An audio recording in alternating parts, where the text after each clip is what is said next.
The day I found out my mother had hated me since the day I was born.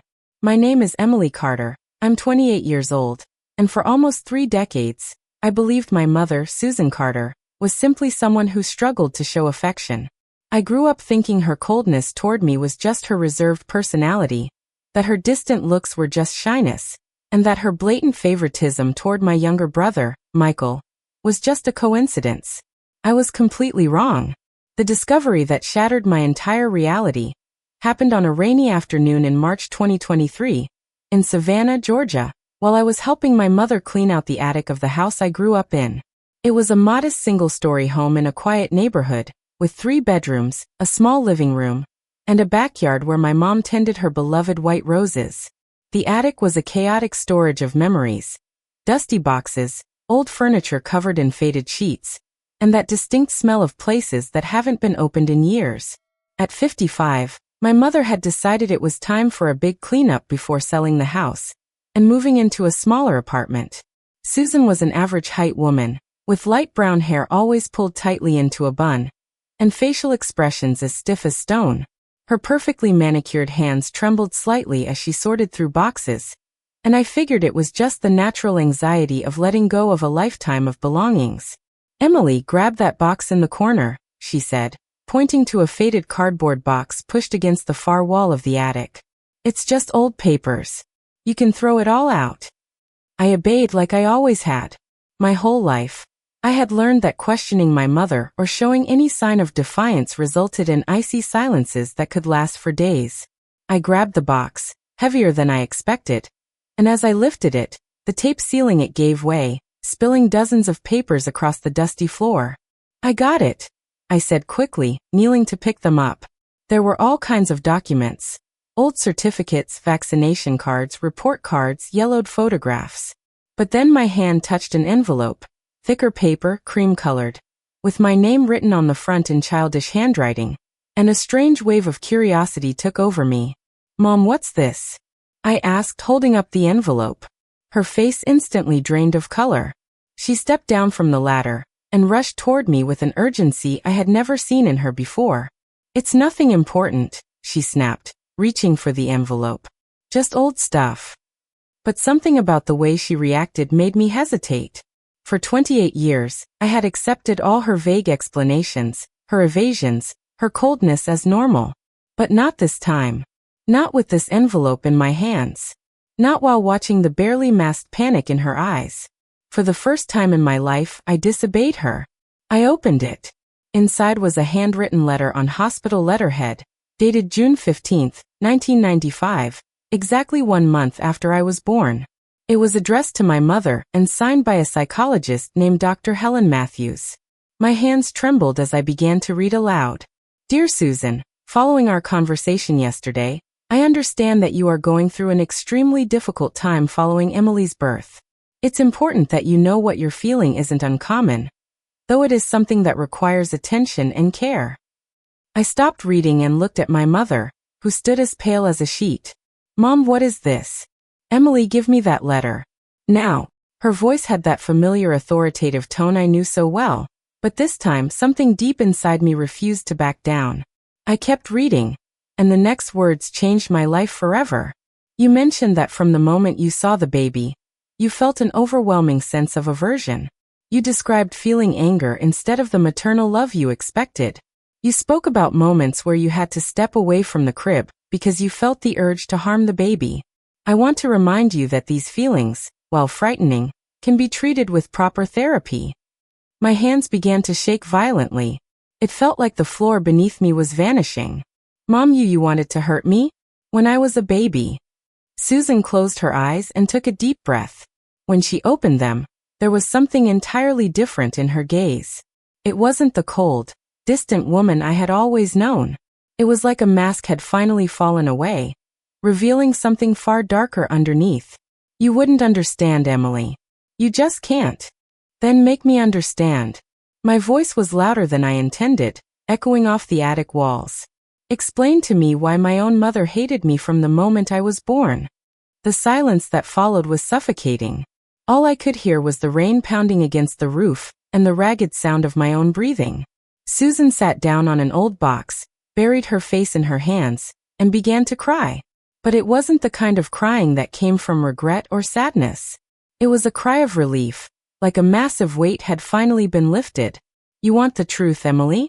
The truth I've kept buried for 28 years. She wiped her face and looked at me with an expression I had never seen before. Yes. I hated you. From the very first moment I laid eyes on you. Her words cut through me like razors. My legs went weak, and I had to brace myself against the wall to stay upright. When they placed you in my arms for the first time, I expected to feel that overwhelming love every mother talks about. Instead, I felt disgust. I felt rage. I looked at that crying baby and my first instinct was to give you back. My voice barely escaped as a whisper. Why? Because you ruined my life. Her voice exploded with a fury that had been buried for decades. I was 27. I had just landed my dream promotion at a marketing firm. I was dating an amazing man, and we were planning to travel the world together. And then I found out I was pregnant. With you. She stood up and began pacing the attic like a caged animal. Your father vanished the moment he found out. Disappeared like he never existed. I lost the promotion because the company didn't want to deal with maternity leave. The man I loved walked away because he didn't want complications. In 9 months, you destroyed everything I had worked for. Every word felt like a bullet straight to my chest. 28 years of coldness, of feeling like I was never good enough, suddenly made devastating, horrifying sense. And Michael? I asked, my voice trembling. You love Michael? For the first time since this nightmare conversation began, I saw something close to tenderness in her eyes. Michael was planned. Michael came at the right time, with the right man. When I held him for the first time, I felt everything a mother is supposed to feel. Everything I never felt for you. It felt like my heart was about to explode. My breathing grew rapid, my vision blurred, and I had to hold onto the wall to keep from collapsing. 28 years of my life made sense in a single, agonizing afternoon. 28 years of believing something was wrong with me, that I was somehow broken or unlovable, suddenly fell into place. Mom, I started, but she cut me off. Don't call me Mom right now. You wanted the truth? Well, now you have it. I tried, Emily. God knows I tried. I went to every therapy session. I took the meds. I did everything they told me to do. But I never could change how I truly felt about you. She walked over to the small attic window and stared out at the rain falling steadily outside. You were always so smart. You always had everything it takes to succeed in life. But I could never feel proud of your accomplishments, because they only reminded me of everything I lost because of you. A flood of memories hit me all at once.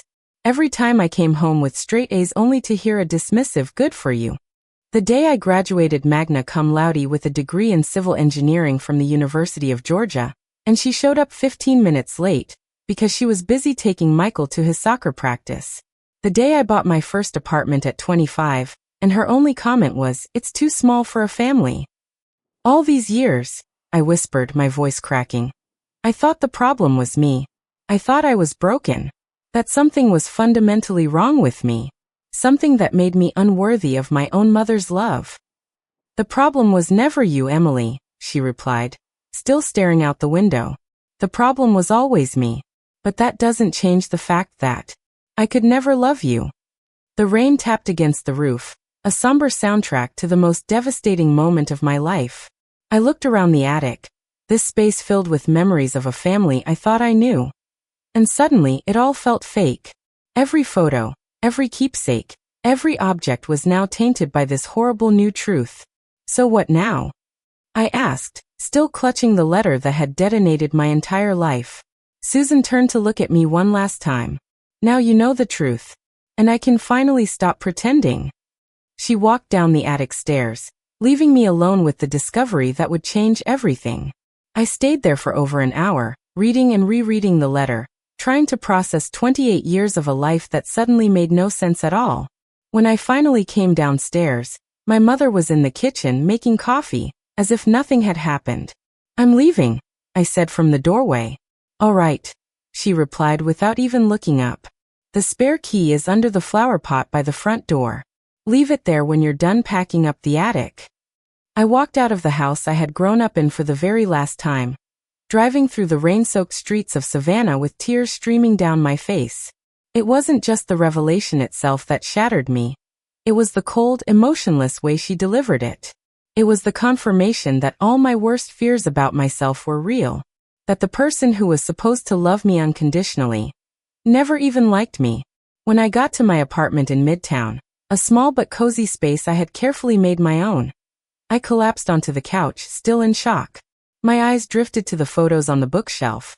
Me and my mom on my 18th birthday, her looking away as I smiled at the camera, me and Michael at his high school graduation, she hugging him tightly while I stood awkwardly to the side, and our family Christmas photo from last year, me clearly an outsider while she and Michael laughed at some inside joke. As painful as it was, suddenly, it all made sense. The coldness, the indifference, the obvious favoritism toward Michael, the constant feeling that I was a burden in her life. It wasn't paranoia. It wasn't something I made up. It was real. It was deliberate. It was intentional. That night, I cried harder than I had since I was a child. I cried for the little girl who never felt loved, for the woman who had spent 28 years believing she was defective, for the mother I realized I never truly had. But in the middle of that gut-wrenching pain, something else started to grow inside me. A clean, focused anger. A fire. A determination like I had never felt before. If my own mother couldn't see my worth, if she saw my existence as the ruin of her life, then I was going to prove to the entire world, and more importantly to myself, that she was dead wrong about me. I was going to build a life so extraordinary, a career so undeniable, a success so massive that even she wouldn't be able to ignore it. The little girl who had spent her life believing she wasn't worthy of love was gone. In her place stood a woman ready to conquer everything she had ever dreamed of.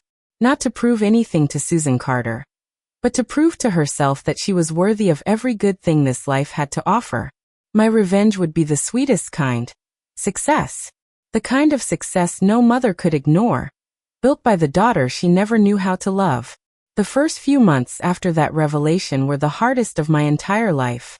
I woke up every morning with the crushing weight of the truth about my mother sitting heavy on my chest. For weeks I could barely function.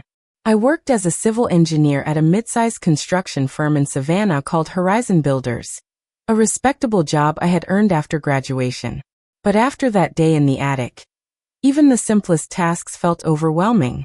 My boss, Charles Donovan, a 50-year-old architect with graying hair and glasses perpetually slipping down his nose, noticed the change immediately. During a project meeting in April 2023, he asked me to step into his office.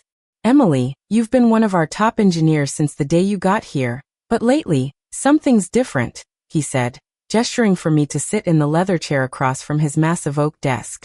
"Want to talk about what's going on?" I sat there for a moment, debating whether to open up. And then I realized, what did I have to lose? So I told him. About the discovery. About the 28 years of coldness that suddenly made sense. About how I was trying to rebuild the image I had of myself after learning that my own mother saw me as nothing but the wreckage of her life. Charles listened in silence, his brown eyes filled with genuine concern. When I finished, he leaned back in his chair, thinking for a few moments before speaking. "Emily," he said, "I'm going to tell you something that might be hard to hear right now, but it could change how you see this." He paused, then continued, "Your mother missed out. She missed the chance to know and love someone extraordinary. The problem was never you. The problem was her. Her inability to overcome her own bitterness and see the treasure she had standing right in front of her." His words hit me deep. But he wasn't done. "Now you've got a choice. You can let her coldness define you, or you can use this pain as fuel to become the incredible person I know you can be." Right then and there, I made a decision. I would turn every ounce of that pain into determination. If Susan Carter saw my existence as the ruin of her dreams, I was going to build dreams so big, so undeniable, that she'd be forced to recognize how wrong she was. I started studying for competitive federal engineering exams, aiming for positions with agencies like the Department of Transportation and the Army Corps of Engineers. I woke up every day at 5 a.m., studied for 2 hours before work, spent my lunch breaks doing practice tests, and dedicated every evening to textbooks and technical manuals. At the same time, I enrolled in an MBA program in project management at Georgia Tech, a program that cost $2,500 a month, nearly half my salary at the time. It was a massive financial stretch, but I was determined. I knew that every certification, every diploma, every single achievement was a brick in the foundation of my new identity. During that period of rebuilding myself, I went completely no contact with my mother. I never went back to finish cleaning the attic. I ignored the 2 phone calls she made, probably just to check if I had finished the job. And I didn't show up for Michael's 20th birthday in May. For the first time in my life, I was putting my emotional needs first. Michael tried calling me multiple times over those months. My younger brother had always been the golden child. Tall and athletic like our biological father, whom I never met, with curly brown hair and an easy smile that charmed everyone. He was studying business at the University of Georgia and played on the college soccer team, constantly praised by our mother for his athletic and academic achievements. Then one afternoon in June, Michael showed up at my apartment unannounced. When I opened the door, I saw an expression on his face that I rarely saw: worry. "Emily, what the hell is going on? Mom says you flipped out, found some old papers and started making up crazy stuff," he said, walking straight into my living room without waiting for an invitation. I looked at him. This 20-year-old who had grown up drenched in the maternal love that was always denied to me. And I felt a strange mix of anger and pity. Anger because he had never questioned why our mother treated me so differently, and pity because none of it was his fault. He just happened to be born at the right time in her life. "Michael, sit down," I said, pointing to the beige couch I had bought with so much pride when I moved into my apartment. "There's a lot you don't know about this family, and it's time you heard it." For the next hour, I told him everything. About the letter from the psychologist. About Mom's confession. About 28 years of coldness I had always believed was somehow my fault. Michael listened in growing silence, his expression shifting from skepticism to shock, and then to something close to horror. This can't be real," he finally stammered, running his hands through his curls, the same nervous habit he'd had since he was a kid. "Yeah, Mom's not perfect, but she's not a monster. There has to be some misunderstanding." "Michael, the letter is right here," I said, walking to my bedroom and pulling it from the drawer where it had lived since that awful day. "Read it. See for yourself." I handed him the letter. I watched his hands tremble as he read. When he finished, he just sat there for a long time, staring at the paper as if the words might magically change. "Oh my God, Emily," he finally whispered. I never realized. I mean, yeah, I always noticed she treated you differently, but I thought it was because you were older, more independent." "She treated me differently," I said, my voice like steel, "because she hated me. From the moment I was born." Michael shot up from the couch and started pacing the room, clearly shaken. This explains everything. Why she always shut down whenever someone complimented you. Why she got annoyed when you did something great. Why she always had an excuse to miss your important events. Watching him finally grasp what I had lived with my entire life was both validating and heartbreaking. On one hand, it meant I hadn't imagined any of it. On the other, it confirmed that even my own brother had been a silent witness to my rejection. For years. "Emily, I'm so sorry," he said, sitting back down, locking his eyes onto mine. "I'm sorry I never noticed. I'm sorry I never said anything. I'm sorry I just went along with it. I guess I didn't want to see it. Michael, you were just a kid when all this started. You couldn't have known." "Yeah, but I'm not a kid now. These past few years, I should have said something. I should have asked why things were the way they were." In that moment, it felt like I got my brother back, a version of him I'd never truly had before. For the first time, we weren't competitors fighting for scraps of maternal love. We were allies, partners in surviving a dysfunctional family. "So what now?" Michael asked. "Now," I smiled, a smile sharper and stronger than anything I'd ever worn before. "Now I'm going to become so damn successful that she won't have a choice but to realize how wrong she was about me. I'm going to build a career so brilliant that when people hear the name Carter, they'll think of me Not her. Michael laughed, the first real laugh since he walked in. If anyone can do that, it's you. I've always admired how smart you are, how determined. Even when I didn't really get what you were fighting against. After that day, something shifted between us. Michael became a real brother to me. Not just biologically, but emotionally. He started visiting often.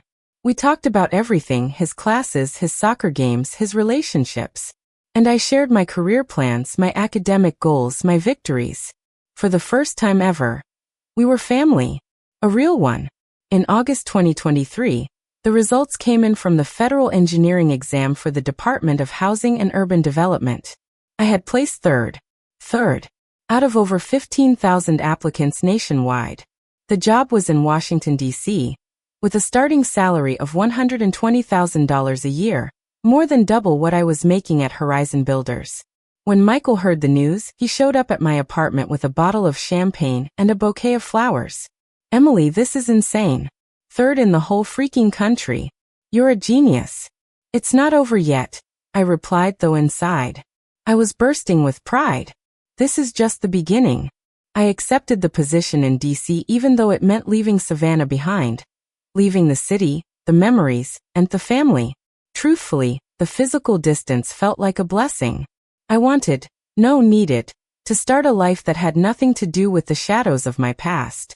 But before leaving for Washington, I decided to do something I'd put off for months. One final confrontation with my mother. Not for closure. Not for forgiveness. But to make it crystal clear that I'd heard her message loud and clear. And that I was acting accordingly. I showed up at the house on a quiet September afternoon unannounced. Susan was in the garden watering her roses when I rang the bell. When she saw me standing at the gate, her expression didn't change. Same cold mask as always. I'm here to pick up a few things from my old room, I said when she opened the gate. Fine. Michael's not here. We walked inside together in silence. I headed straight for the bedroom that had been mine for 18 years. A small space with a twin bed, a wooden desk, and shelves filled with engineering books. I grabbed a few framed diplomas, some textbooks, and a handful of photos from my college years.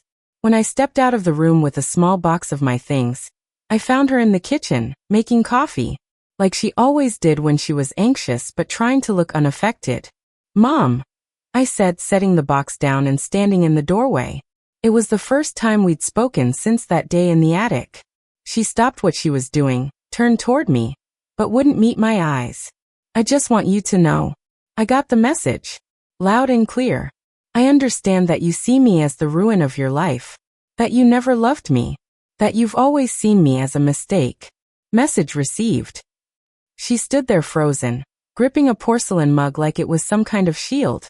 And I also want you to know. I passed a federal exam. I'm moving to Washington, D.C.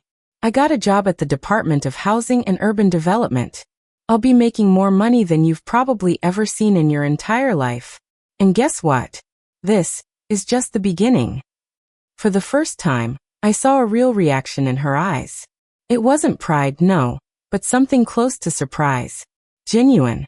Raw. I'm going to build such a successful career that when people hear the name Emily Carter, they won't think of the daughter you never knew how to love. They'll think of extraordinary achievements. Of greatness. I picked up the box from the floor and walked toward the door. But before stepping out, I turned back one last time. And you know what the most ironic part of all this is? I said, staring straight into her eyes. You spent 28 years hating me because you thought I ruined your life.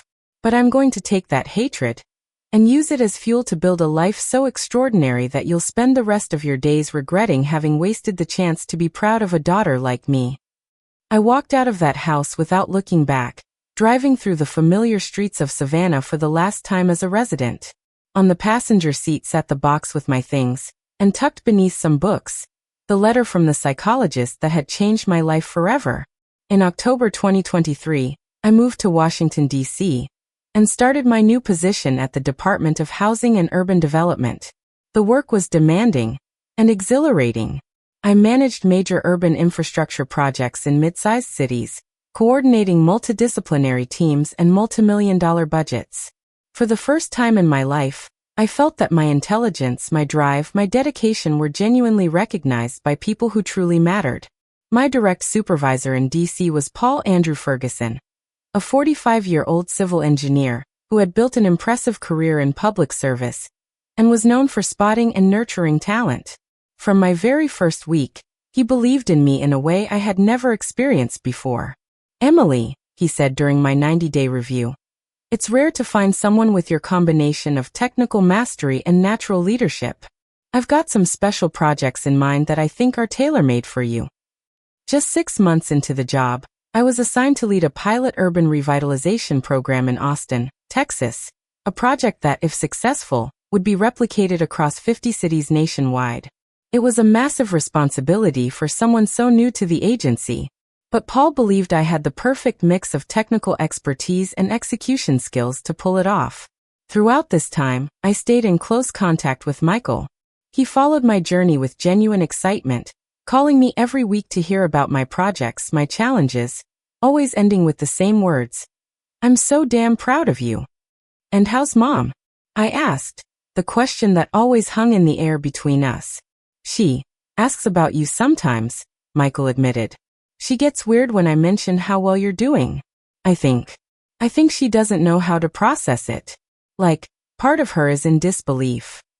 He told me Susan had sold the house in Savannah and moved into a small apartment downtown. Apparently, she'd been struggling financially ever since retiring from her marketing job. She tried doing some freelance work, but nothing stable ever stuck. "She's different," Michael said. "Quieter. More reflective. Sometimes it feels like she wants to ask more about you, but she just doesn't know how." Hearing that stirred a storm of emotions in me. On one hand, I felt a dark, satisfying vindication knowing that while her life was shrinking, mine was soaring. But another part of me, the part that was still her daughter, couldn't help but feel a flicker of concern for her well-being. In April 2024, nearly a year after I started at HUD, I received news that would completely change the trajectory of my career. The Austin Revitalization Project had been an overwhelming success. We managed to transform 3 deteriorating neighborhoods, create over 2,000 jobs, and implement a sustainable urban development model that gained international attention. Paul called me into his office one morning. When I walked in, the National Director of Urban Programs, Dr. Marina Sanchez, a sharp, brilliant woman in her 50s with a reputation for strategic genius, was sitting there waiting. "Emily," Paul began, "the results you delivered in Austin were exceptional. So exceptional, they caught the attention of the Inter-American Development Bank." Dr. Sanchez continued, "The IDB is launching a new urban development initiative across Latin America. They need a lead technical coordinator. And your name came up because of what you achieved in Austin." My heart skipped a beat. The IDB, one of the most prestigious financial and development institutions in the world. This wasn't just a job, it was global impact. "The role is based in Washington, D.C., Dr. Sanchez explained. The salary is in US dollars, and you'd be coordinating projects across 12 countries in the region. It's a once-in-a-lifetime opportunity." I accepted on the spot. By June 2024, exactly 1 year and 3 months after discovering the truth about my mother's hatred, I was packing up my life and stepping into a role that would catapult me onto the global stage. I wasn't just physically far from the coldness I'd grown up with. I was an entire continent away, building a life so extraordinary that Susan Carter could never again minimize or ignore it. My new apartment in DC was in DuPont Circle, a vibrant neighborhood filled with bookstores, art galleries, and charming cafes. It was modern, elegant, and completely unlike any place I'd ever lived. For the first time, I was living at the level I had always known I was meant for. The work at the IDB was challenging on a level I had never experienced. I coordinated massive urban development projects across countries like Colombia, Peru, Ecuador, and Mexico, overseeing budgets in the tens of millions, managing multinational teams, and solving problems that were as much about people and culture as they were about engineering. My boss at the IDB was Dr. Ricardo Mendoza, a world-renowned Mexican economist who had worked with the World Bank and multiple global institutions. From my very first week, he made it clear he trusted me. Emily, he said in one of our monthly meetings, it's rare to find someone who combines technical excellence with true social sensitivity. You understand that urban development isn't just about concrete and steel. It's about transforming lives. During my first year, I led a social housing project in Medellin, Colombia, that became an international model. We built over 3,000 sustainable housing units, implemented an integrated public transportation system, and developed community centers that reduced crime by 40%. The project went on to win the United Nations International Award for Sustainable Urban Development. When Michael heard the news, he called me, crying, "Emily, the freaking UN. You won a freaking UN award." I'm so damn proud of you, sis. I don't even have words. And, Mom, I asked like I always did. She saw it. It was in the Washington Post. There was a feature about you. She stared at the photo for a long time, but she didn't say a word. The news hit me with a bittersweet wave of satisfaction. For 28 years, my mother had seen me as a mistake, the wreckage of her plans, the ruin of her life. And now, my name was in international newspapers, printed next to words like innovation, leadership, and global impact. Associated with achievements she could never have imagined. In December 2024, an invitation arrived that would mark the absolute pinnacle of my professional transformation. The World Economic Forum in Davos, Switzerland, was inviting me to speak on a panel titled, "The Future of Sustainable Cities." One of the most prestigious gatherings on the planet, where world leaders, CEOs, and top academics convene to tackle the greatest challenges of our time.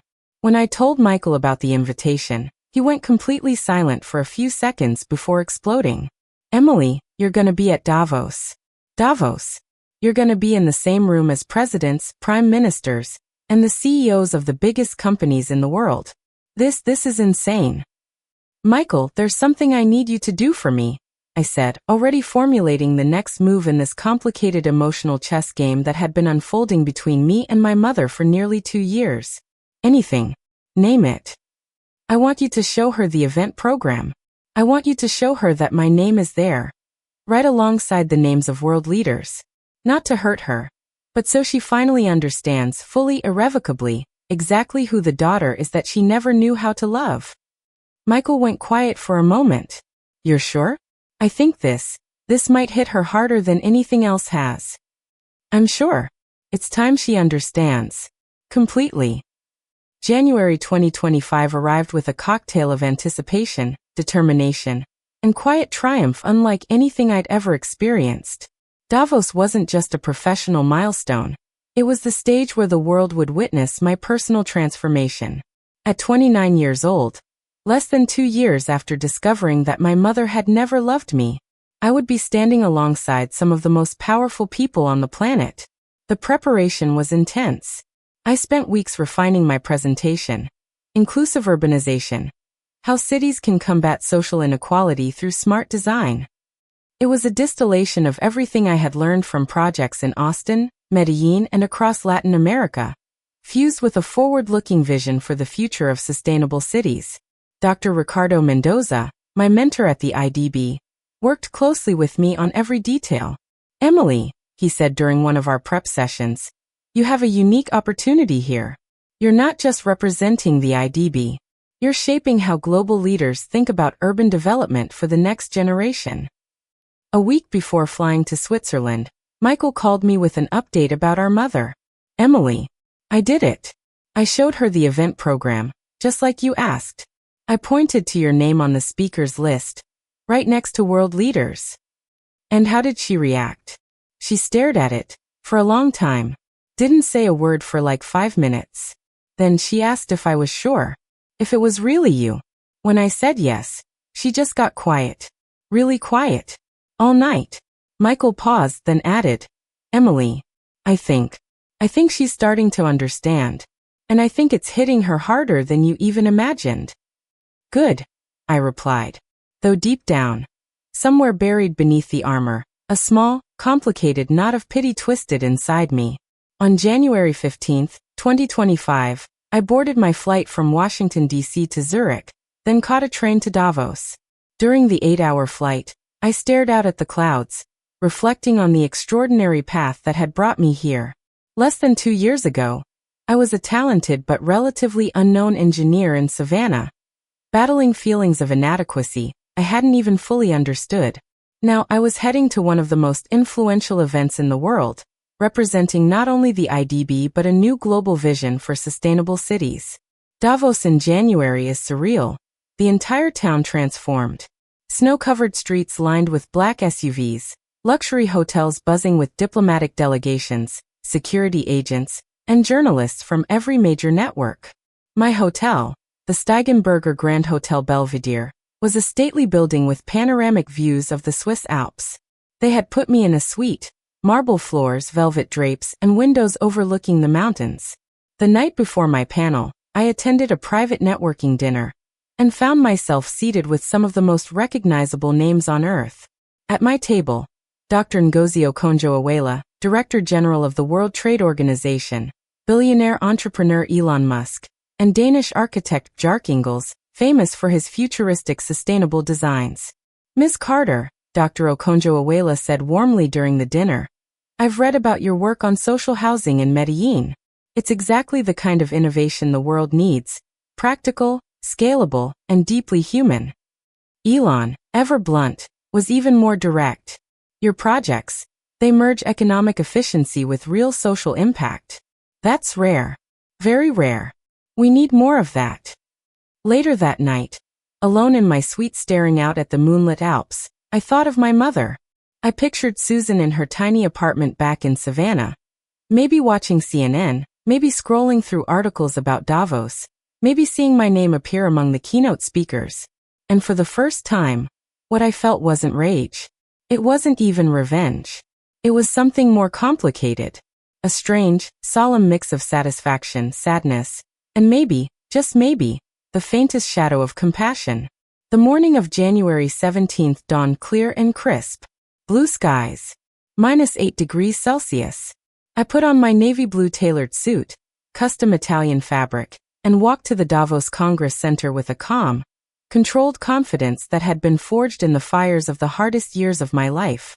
The main auditorium was packed, over 800 people, ministers from 15 countries, CEOs of Fortune 500 companies, renowned scholars, journalists from CNN, the BBC, France 24, CNBC, cameras everywhere. When the moderator announced me, Dr. Emily Carter, lead coordinator for sustainable urban development at the Inter-American Development Bank, a wave of adrenaline surged through me. But it wasn't panic. It wasn't fear. It was power. Real, undeniable power.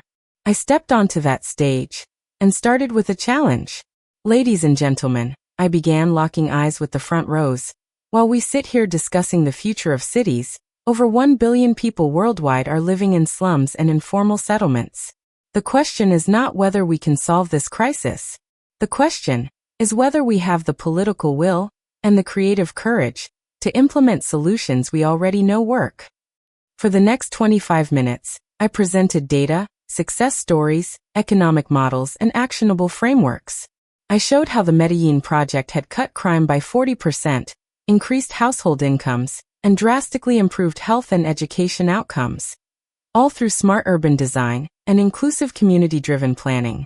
Sustainable urban development, I said, as my voice hit its most impassioned note, is not about pouring concrete or laying pipes. It's about restoring human dignity. It's about giving people the tools to write their own success stories. When I finished, the auditorium erupted. Standing ovation. People on their feet. Applause that lasted more than 2 full minutes. Ministers, CEOs, people who rarely, if ever, showed that kind of emotion in a setting like this. During the Q&A session that followed my presentation, hands shot up from every corner of the room. Representatives from the European Union, the Japanese government, American philanthropic foundations, and African NGOs were all eager to know how they could adapt and implement the models I had developed in their own regions. Then came the question that would open an entirely new chapter in my career. The German Minister for Urban Development stood and addressed me directly. "Dr. Carter, the European Union is launching a €50 billion initiative for sustainable urban modernization. We would like to discuss the possibility of you serving as our lead consultant. Would you be open to setting up a meeting? 50 billion euros. A budget larger than the GDP of some countries. And they were offering me the opportunity to serve as the technical lead. I smiled. The kind of smile that comes from years of turning pain into power. Minister, I replied with the steady confidence I had spent a lifetime cultivating. It would be an honor. And I already have some ideas about how to maximize the social impact of those investments. As the session ended, a wave of journalists surrounded me, microphones, cameras, recorders flashing from every direction. The BBC requested me for HAR talk, CNN invited me to join Amanpour, and the Financial Times wanted to profile the American engineer revolutionizing sustainable cities. During the BBC interview, the journalist, Sarah Montague, asked me a personal question. Dr. Carter, you're just 29 years old and already influencing global urban policy. What drove you to specialize in this field so young? For a brief moment, I considered telling the full truth. About the mother who hated me, about the devastating discovery, about how I transformed heartbreak into purpose. But I chose the diplomatic version. I've always believed that everyone deserves the chance to live with dignity, I replied. My motivation comes from the certainty that we can build cities that work for everyone, not just for the privileged few. That night, I attended a private reception hosted by the World Bank, a gathering of some of the most brilliant minds on the planet. There, I met one of my professional heroes, Nobel Prize-winning economist Joseph Stiglitz. Dr. Carter, he told me as we spoke, you possess a rare combination of technical excellence and deep human empathy. Please, keep doing this work. The world desperately needs people like you. And then, a message from Michael popped up on my phone. One that would shake me more than any offer, award, or headline ever could. Emily, Mom is here with me. She's crying. Watching the news about your presentation at Davos. She said something you need to hear. She said, I destroyed the chance to have a relationship with the most extraordinary person I've ever known. I sat there stunned, breathless. For 2 years I had worked tirelessly, ferociously, to prove that my mother was wrong about me. And now, standing at the absolute peak of my career, I realized. She finally understood. But Michael's message continued. She wants to talk to you. Not to ask for forgiveness. She knows she doesn't deserve it, but to formally acknowledge who you've become. I spent hours that night in my suite, staring at the moonlit Alps, trying to process it. The little girl who had grown up feeling like a mistake had become a woman influencing global policy. The rejected daughter was now a recognized international leader. And the most poetic part of all? This was revenge. But not the petty kind. Not the bitter kind. It was elegant. I had transcended her hatred. The next morning, on my last day in Davos before flying back to Washington, I picked up the phone and called Michael. Tell her that when I come back to the US for my vacation in March, I'm willing to meet. Not for reconciliation, but for closure. Michael sounded emotional on the other end. Emily, are you sure? I'm sure. She needs to fully understand who the daughter she couldn't love became. And maybe, I need to hear her admit it. Out loud. When I landed back in Washington, my inbox was a storm. Over 200 emails. International organizations requesting partnerships. Ivy League universities offering visiting scholar positions. Governments asking for consulting. News outlets requesting interviews. I had become, in less than a week, a global authority in sustainable urban development. But 3 days later, came the email that eclipsed everything else. It was from the United Nations. Dr. Emily Carter, it is with great pleasure that we invite you to serve as the Global Technical Director for the United Nations Cities of the Future Initiative, a worldwide program to transform 100 cities into sustainable models by 2030. The initial budget is $25 billion. Your leadership is essential. Accepting this meant relocating to New York, working at the UN headquarters, and directly influencing policies that would affect hundreds of millions of people. It was quite literally the summit of my profession. When I called Michael to share the news, he went completely silent for a few seconds. then shouted at the top of his lungs, "Emily, the United Nations? The actual freaking on." That night, alone in my DC apartment, I stared at my University of Georgia diploma, the same one my mother had once looked at with complete indifference, and smiled. The girl who had been seen as a mistake was about to lead one of the most ambitious global programs in UN history.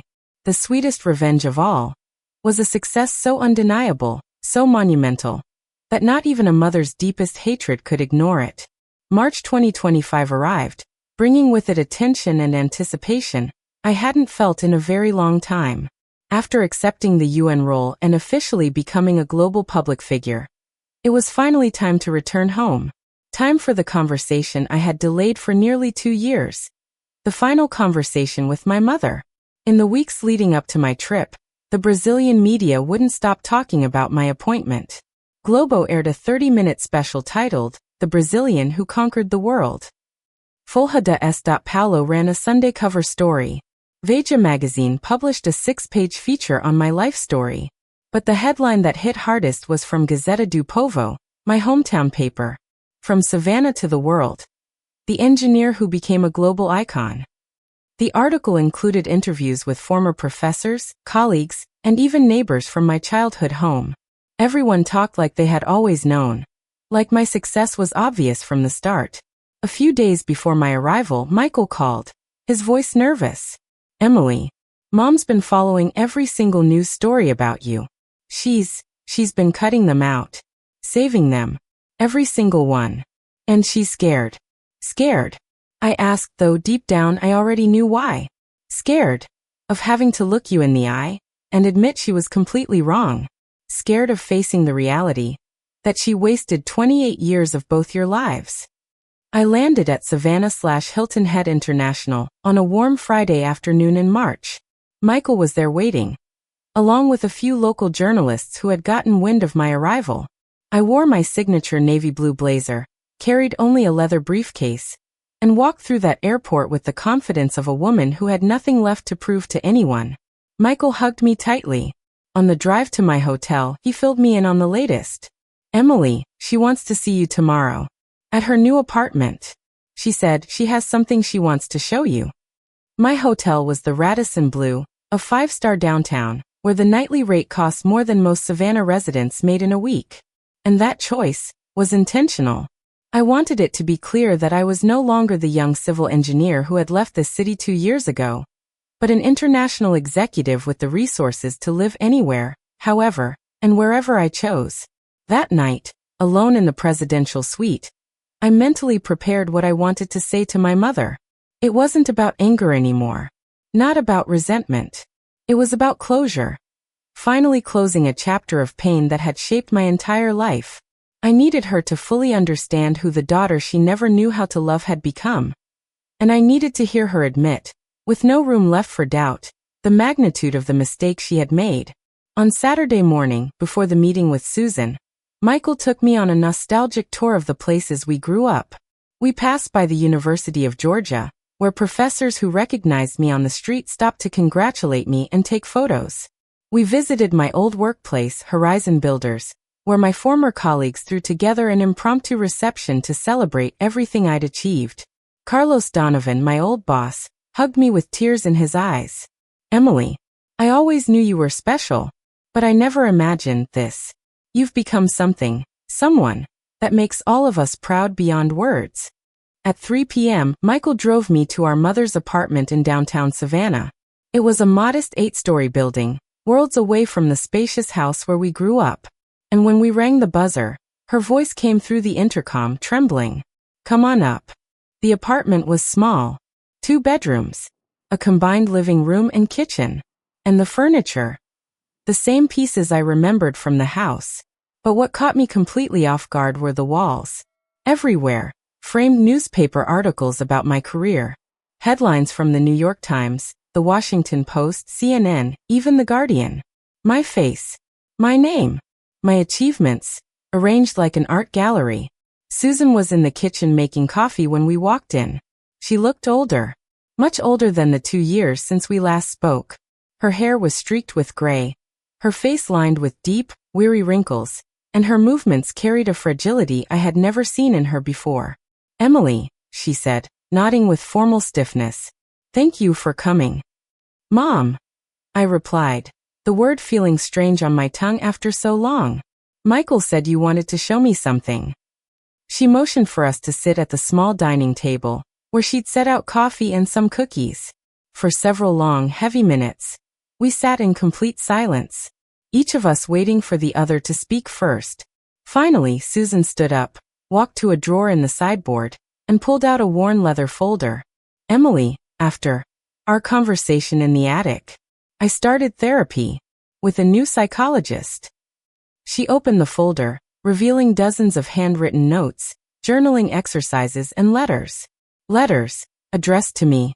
Dr. Anderson helped me understand things about myself, things I had never admitted, about the postpartum depression I never treated, about how I displaced my personal frustrations onto you, about how my fear and resentment poisoned my ability to love my own daughter. I picked up one of the letters. It was dated 6 months ago. The first line hit me like a punch to the chest. "Emily, I don't know if I'll ever have the courage to send this, but I need to admit that I committed the worst sin a mother can commit. I failed to love my child when she needed me most." I kept reading in silence as Susan continued. This was the first of many. Letters asking for forgiveness. Letters trying to explain. Letters celebrating your successes as I read about them in the news. The letter went on. "When you said you were going to prove to the world that I was wrong about you, I thought it was just anger speaking. But then I saw your name in the papers. First local, then national, then global. Every success was like a slap in the face, a brutal reminder of how blind I had been." I finished reading and looked at her. "Why didn't you send these?" "Because I didn't deserve your attention," she said softly. "After 28 years of treating you like a mistake. What right did I have to ask anything of you? What right did I have to ask for forgiveness when you were finally building the extraordinary life you always deserved?"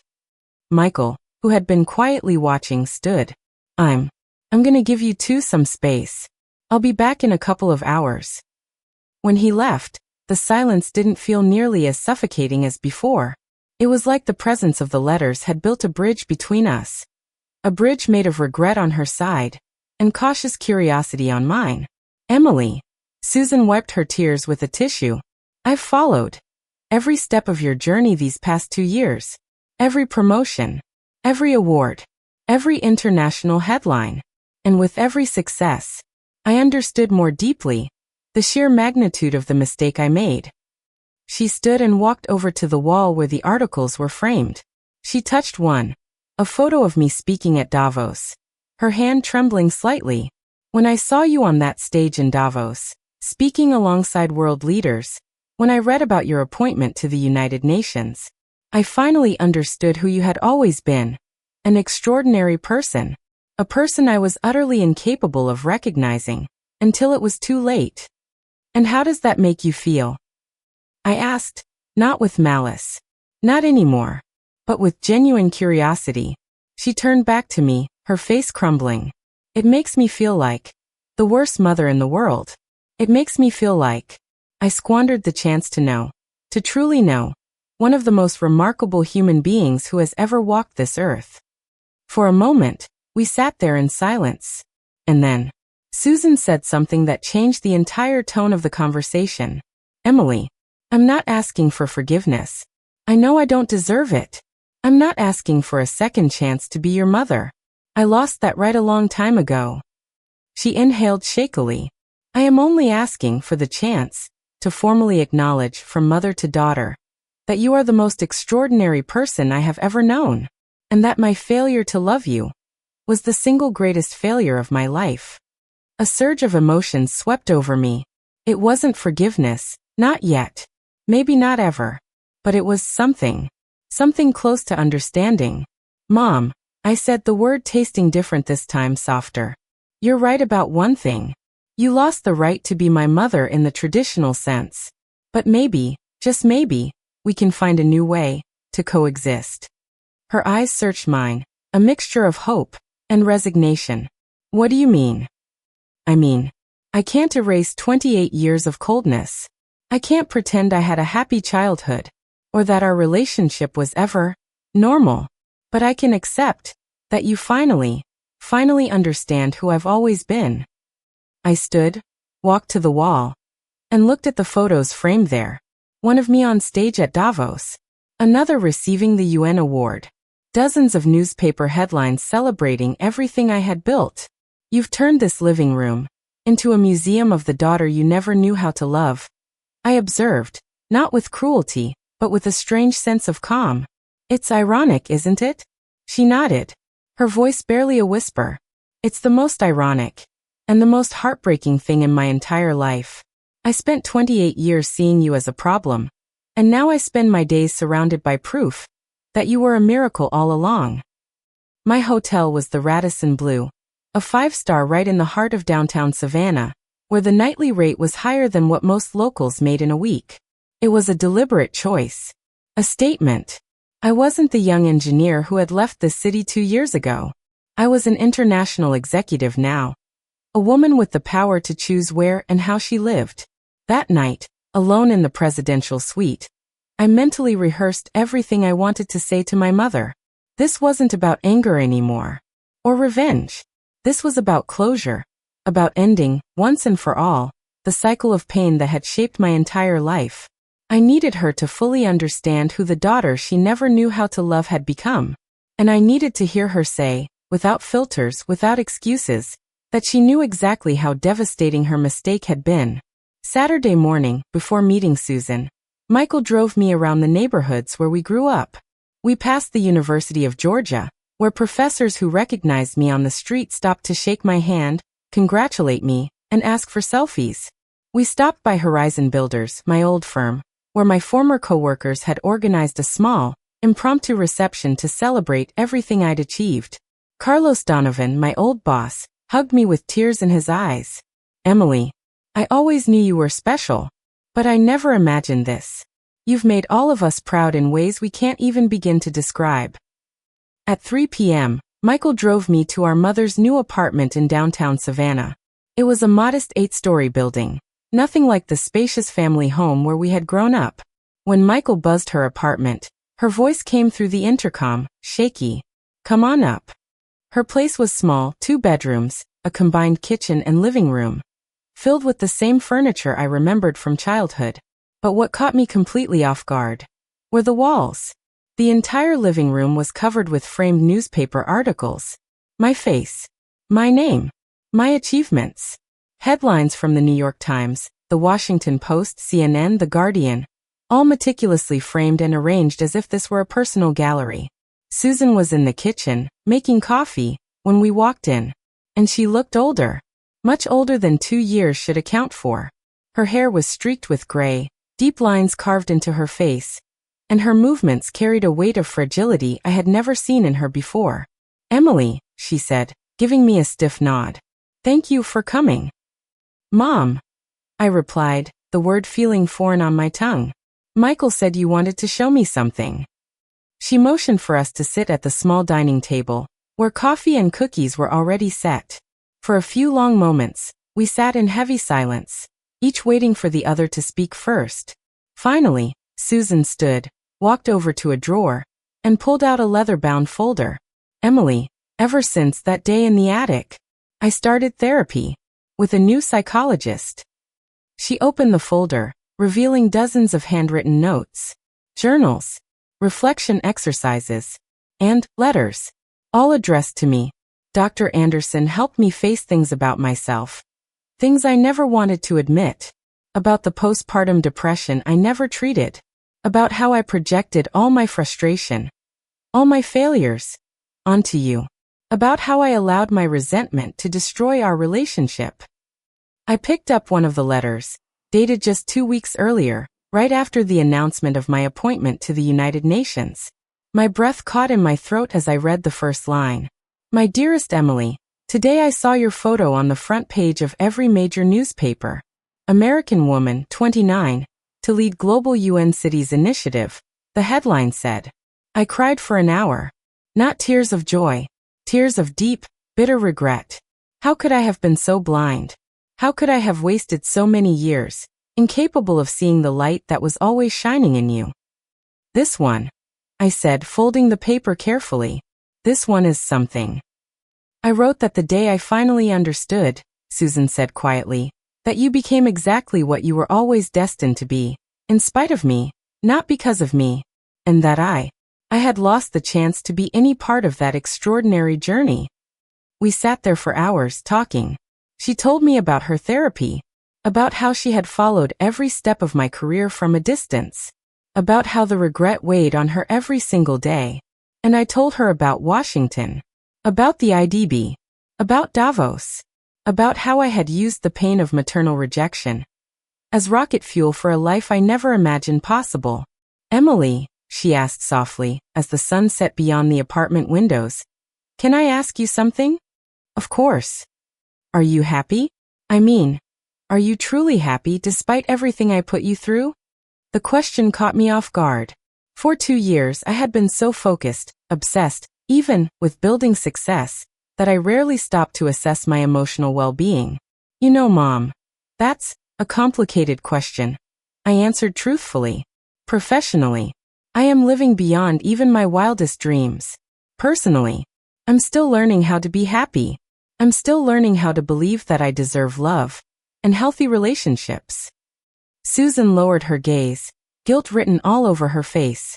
But, I continued, I'm on a healing journey, and part of that journey is finally understanding that what you did to me says a lot more about you than it ever did about me. When Michael returned around 7 p.m., he found us deep in conversation about family, about regret, about the future. It wasn't reconciliation. No, it was something else. Something perhaps even more valuable. Mutual recognition. I recognized that she finally understood her mistake, and she recognized that I had become extraordinary, in spite of her. How? How did it go? Michael asked nervously. It was clarifying, I said. Didn't fix everything, but it gave me the closure I needed. Susan stood, walked to the kitchen, and returned holding a small gift box, wrapped neatly in blue paper. Emily, this isn't a gift of reconciliation, she said quietly. It's a gift of acknowledgement. I opened it. Inside was a stunning Omega watch. Sleek. Elegant. On the back, engraved in delicate script, were the words, "For Emily, the extraordinary daughter who was always a miracle, even when I was too blind to see it. SC 20-25-inch. It's beautiful," I whispered, genuinely touched. But why a watch? Because time, she said, her eyes filling with tears, is the one thing I can never give back. I wasted 28 years, unable to love you the way you deserved. This watch is to remind you that from this day forward, your time is far too precious to ever waste on people who cannot see your worth. That night, back in my hotel suite, I called Dr. Ricardo Mendoza in Washington. Emily, he said after listening to the full story, it sounds like you finally got the one thing you spent your entire life chasing. Her recognition. How do you feel? I feel like a circle has closed, I replied. It doesn't erase the past, but it gives me the peace to fully focus on my future. In the days before returning to the U.S., I gave a lecture at the University of Georgia, Sustainable Urban Development, from local projects to global impact. The main auditorium was packed, over 500 people, students, professors, professionals, local officials. During the talk, I shared my journey, from graduation, to global projects, to the UN. But the most emotional moment came when a senior engineering student stood and asked, "Professor Carter, did you always know that you would go this far?" I paused, then answered honestly, "No, I didn't. For a long time, I didn't even believe I deserved to go this far. But I learned that our worth isn't defined by other people's ability to recognize it. Our worth is defined by how hard we're willing to fight for our dreams, and by never giving up." The crowd erupted in applause. After the talk, dozens of students lined up to take photos, to ask for advice, to tell me how much my story had inspired them. One young woman, a third-year civil engineering student, said something I will never forget. "Professor, You inspire me because you prove that someone from Georgia can literally change the world. You prove that our dreams can be bigger than our circumstances. On my last day in Savannah, I visited all the places that had marked my youth. I stood outside the old family home, now occupied by a young couple with two small kids playing in the yard where I had spent so many lonely afternoons. I walked past Horizon Builders. I wandered the streets of the university, remembering the small, scared girl I once was, and the timid dreams she had. In every place, I felt a sense of completion. A chapter finally closed. At the airport, Michael walked me to my gate. We talked about the future, my move to New York for the UN, his own career plans, and the new family dynamic we had started to build. Emily, he said as my boarding call echoed through the terminal, I'm so damn proud of you. You didn't just achieve everything you dreamed. You became a role model for millions. And you, Michael? I asked. How are you processing all of this? Honestly, I'm learning a lot. About family. About love. About treating the people we care about the way they deserve, while we still have the time. As my flight was called, Michael pulled me into a tight hug. Promise me, no matter how important you get, you'll still be my sister. I'll always be your sister, I whispered. And I'll never forget where I came from. On the flight back to Washington, I reflected on everything that had happened in Savannah. I had come, ready to confront my mother with the irrefutable evidence of her failure. Instead, I found a broken woman who had already confronted herself and reached the same devastating conclusions. Long before I walked through her door, it wasn't the ending I had imagined for our story. There was no dramatic reconciliation. No tillfälle vergibnis. No promises of starting over. What there was something far more valuable. Mutual recognition, emotional closure, and the possibility of coexisting with mutual respect. 1 week after I returned to Washington, a letter arrived in the mail. It was from Susan. This time, she had actually sent it. My dearest Emily, thank you for giving me the opportunity to officially acknowledge who you've always been. I know I can't change the past, and I know our relationship will never be what it could have been if I had been a better mother. But I want you to know that from now on, I will be your biggest admirer from afar. I will follow your achievements with the pride I should have felt from the very beginning, and I will carry the regret of wasted time as a lesson about the importance of recognizing the treasures we have while we still have them. Fly high, my extraordinary daughter. The world needs people like you. With love, late but genuine. Your mother, Susan. In May 2025, 2 months after my visit to Georgia, I officially moved to New York City to assume my position at the United Nations headquarters. My office was on the 38th floor of the UN building, with sweeping views of the East River, and a plaque on the door that read, Dr. Emily Carter, Global Director, Future Cities Program.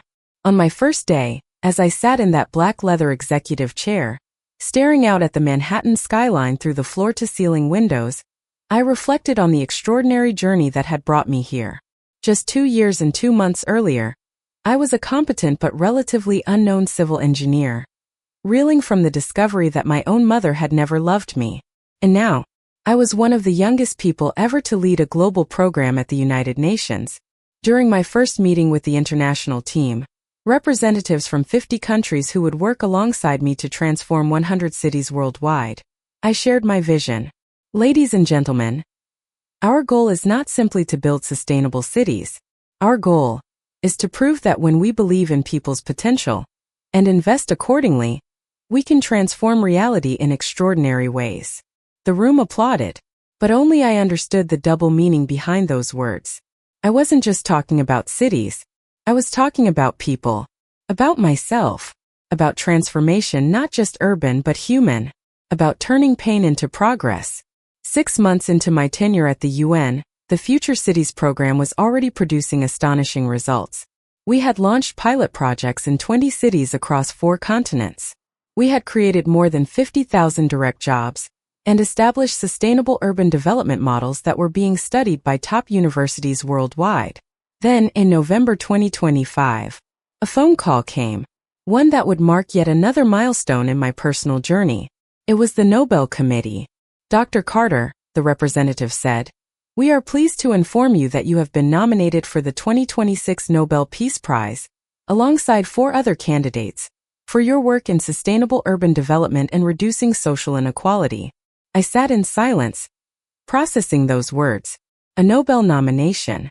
30 years old. It was surreal, beyond anything I had ever dared to imagine.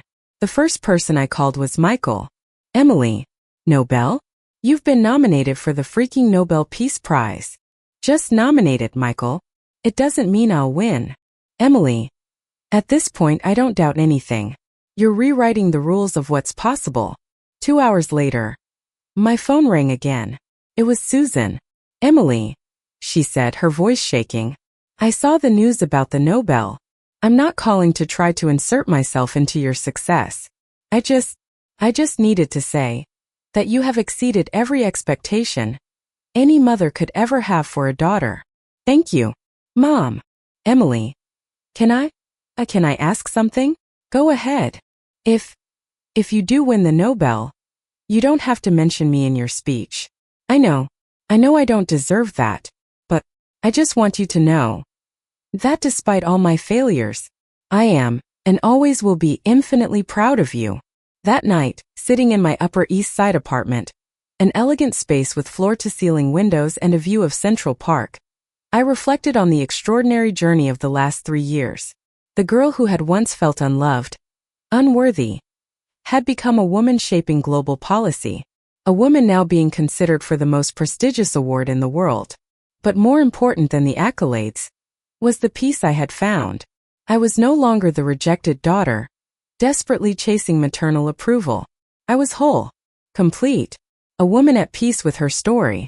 On my nightstand sat the Omega watch my mother had given me, its engraved message reminding me daily that time is far too precious to be wasted on resentment, or on anyone who fails to see your worth.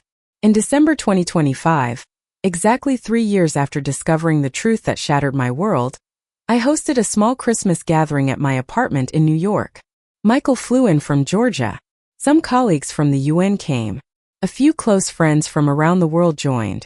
During the dinner, Michael raised a glass for a toast to my sister Emily, who proved that sometimes the deepest pain becomes the greatest strength, and that a person's worth is never defined by anyone else's ability to see it. That night, after everyone left, I sat alone on my balcony, overlooking the glowing skyline of Manhattan, and reflected. Discovering my mother's rejection had once felt like the end of my world, but in reality, it had been the beginning. It had forced me to stop chasing validation from others, to look inward, to realize that my worth was mine to define, and mine alone. It had pushed me to turn pain into purpose, to build a life so extraordinary, so undeniable, that the world itself would have no choice but to recognize me. The professional success had been extraordinary, but the personal growth was priceless. The reconciliation with Susan had not been traditional. It hadn't been warm. It hadn't erased the past, but it had been authentic, real. We were no longer mother and daughter in the conventional sense, but 2 women who had learned how to coexist with mutual respect. And the future? The future was limitless. At 30 years old, I had a thriving international career, financial independence, a global network, and more importantly, an unshakable certainty that I could achieve anything I set my mind to. The little girl who had once been seen as a mistake had become the woman the world now recognized as a visionary leader. The rejected daughter had become the woman who was helping shape the future for hundreds of millions of people. This is my story. This is my proof. Proof that no matter how dark our origins, we always have the power to write an extraordinary ending. Proof that self-love is stronger than any external rejection, and that when you truly believe in your own worth, the universe conspires to confirm that belief. So, to anyone reading this, anyone who has ever felt the pain of being unseen, unloved, or underestimated, your worth is not defined by someone else's failure to see it. You hold the power to build a life so extraordinary that the world will be forced to see you for who you truly are. Because sometimes, the most undeniable evidence of our greatness only appears when we are brave enough to believe in ourselves, against all odds. If this story touched your heart, don't forget to give it a like and subscribe to the channel. In the comments, tell us, what part moved you the most? Have you ever experienced something like this? Your story of resilience could inspire someone else who needs it. Thumbs up like if you believe in the power of personal transformation. Bell turn on notifications for more stories of resilience and triumph. Speech balloon share your own story of overcoming family struggles in the comments. Outbox tray send this video to someone who needs this inspiration today. Remember, your past does not define your future. You are stronger than you think and your story matters.